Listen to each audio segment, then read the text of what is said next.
Hello everyone, today we're going to talk about our Strike Survivals everstryke perma-match Generation 1. Our everstryke perma-match Generation 1 is this one. It'll come branded, it has our website on it.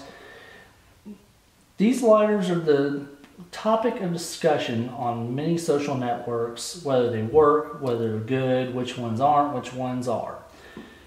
This is our competitors. You'll notice they look basically the same. Two things you can notice right off the bat. The caps. Notice this cap has a lot of ridges on it. It's one way, this is the other way. Our cap is a lot more cylinder shaped. This is more of a rectangle shaped when you can kind of look at it. Another thing you can look at when you're comparing the two. Notice the polymers are different. Ours is made of a high Glock resin polymer. It's heated together, it sticks together, it's designed to last. This is based on our own specifications. The other one is our competitors. These are the ones you see online where everybody's saying, oh, it doesn't work, you know, it barely worked, it broke, whatever it is. It's just a typical plastic. They fuse together. You can even see it after you move the key rings on there, where over here you can see where the competitors is actually falling apart, separating on the edges. Ours is nice and sealed together. So we're going to go through the functions of it. We're going to take ours and we're going to fill it up. We're going to take the rod out and we'll fill it up with regular Zippo lighter fluid. It's the same kind you'd fill up your lighter with. Not the kind you're going to fill up the gas tank. You don't want to overfill these either. So you kind of want to make sure that when you do, you make sure you fill it up. You need to clear off all that residue like I just did. I'm going to double check my work. So, you know, when you go to strike it and spark flies, you don't catch yourself on fire. I mean, these items, as long as you're responsible with how you use them, they work great. We're going to take our competitors. We're going to take theirs and do the same thing. We're going to take it, we're going to fill it up, and make sure there's lighter fluid in it. And while I'm just talking to you, we're just going to sit here, and like I said, we're going to clean it up, be fair.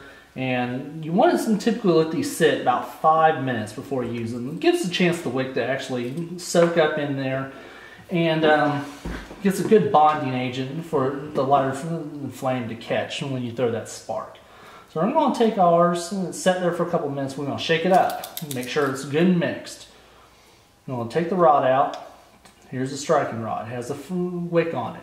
This wick has 2 inches of wick in there, and you can actually pull this nib out and change this wick out with Zippo lighter wicks.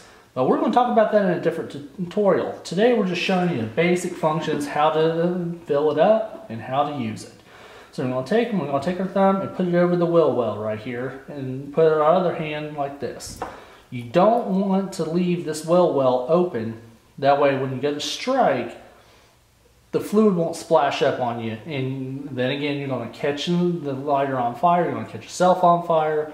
So as long as you're safe and responsible with this and you used it properly, you should have no problems. So we're going to take, and there's right here you can see where I've already struck the protective film off of it, where there usually is a black paint that it's dipped in, and it's to keep it for transport and ensure that it's not damaged or anything such as that. So we're going to go ahead and strike ours up.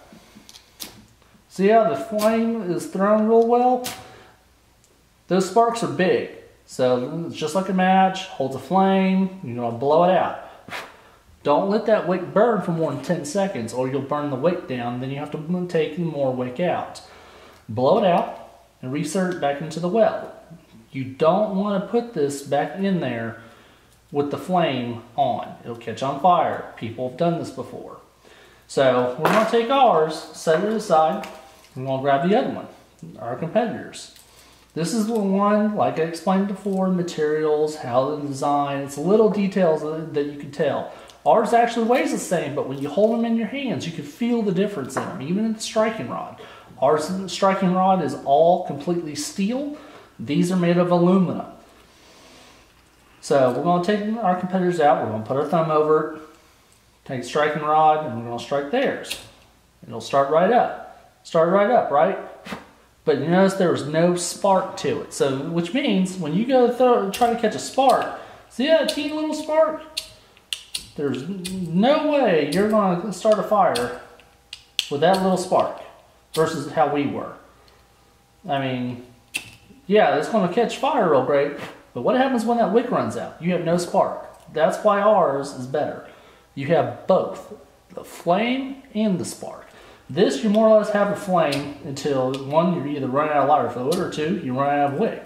And then that little teeny spark, you'll pretty much die of hyperthermia or starve to death before you can even get a spark out of it to cook anything. So we're going to simulate it actually being in water. So we're going to take both of them. We're going to take them, drop them in water. This is going to simulate basically how you drop it in a river or in a rain, making sure that it'll actually work when it's wet. So we let it in there for a few seconds. It can sit in there for about 45 minutes and it's perfectly fine. We're going to take them, we're going to just dry them off just real light like that. I mean, you still see the condensation on them.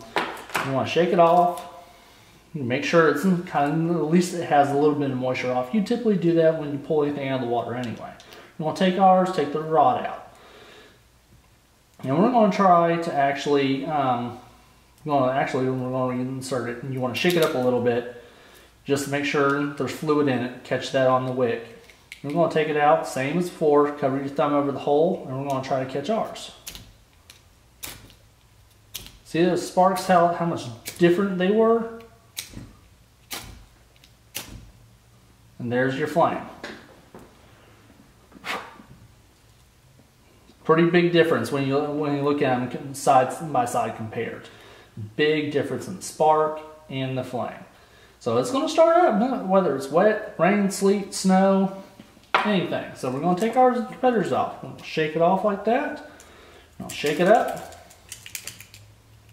Make sure the wick's good and moist. We're going to pull it out. Again, same issue. It took all that time to catch that flame. Yeah, it's going to have a great flame. But like I said before, it has hardly any spark. And when the wick runs out on these, it's gone. There's no way you're going to get anything survival necessities out of this after the wick is gone and the actual fluid is gone. Ours, at least you have those options. Thank you for watching us. Make sure you visit our website at www.strikesurvival.com and look for other YouTube video tutorials.